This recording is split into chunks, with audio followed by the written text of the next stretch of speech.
সীমান্ত শহর এলাকার বেহাল সড়ক, যানজট এবং বিভিন্ন স্থানে আবর্জনার স্তূপ পড়ে থাকছে, যা দৃশ্য দূষণ ঘটানোর পাশাপাশি সকলের অসুবিধার কারণ হয়ে দাঁড়িয়েছে। এবারে এই দাবিগুলিকে সামনে রেখে ধর্মঘটের ডাক দিয়েছে এলাকার বাসিন্দা থেকে শুরু করে ব্যবসায়ী ও গাড়ি চালকেরা। कारण यही है कि जयगांव की जो रोड व्यवस्था है वो बहुत ही जर्जर अवस्था में है। जगह जगह गंदगी के ढेर पड़े हुए रहते हैं, उसकी सफाई ढंग से नहीं हो पाती है और रोड जो है वो जाम रहता है हर समय। भूटान जाने वाली गाड़ियों की लाइन लगी रहती है। मैं खासकर एमजी रोड की बात करूं तो आज तक हम लोगों को यही मालूम नहीं चल पा रहा है प्रशासन से कि एमजी रोड किस डिपार्टमेंट के अंदर में आता है।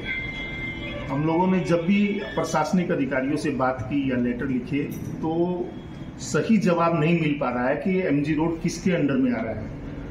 मेन रोड बीच में काफ़ी सर्कुलर वगैरह देखने में आए कि भूटान गेट से हासीमारा तक रोड का निर्माण होगा, लेकिन रोड निर्माण नहीं हुआ है। लेकिन उसके अंदर फिर मालूम चलता है कि एमजी रोड तो इंक्लूड है ही नहीं। আগামী 14ই নভেম্বর থেকে শুরু হচ্ছে অনির্দিষ্টকালের ধর্মঘট সীমান্ত শহরে। সীমান্ত শহরের পাশেই রয়েছে ভুটানের ফুনসেলিং, যা ছবির মতো সুন্দর শহর, কিন্তু এপারে এলেই দেখা যাবে উল্টো ছবি।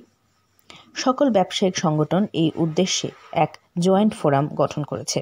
এলাকার 6টি সংগঠনের তরফে গঠন করা হয়েছে জয়েন্ট ফোরাম। সমস্যা সমাধানের আশ্বাস না মেলা পর্যন্ত 14ই নভেম্বর থেকে অনির্দিষ্টকালের জন্য বন্ধ থাকবে উত্তরবঙ্গের অন্যতম বাণিজ্যিক শহর সীমান্ত শহর।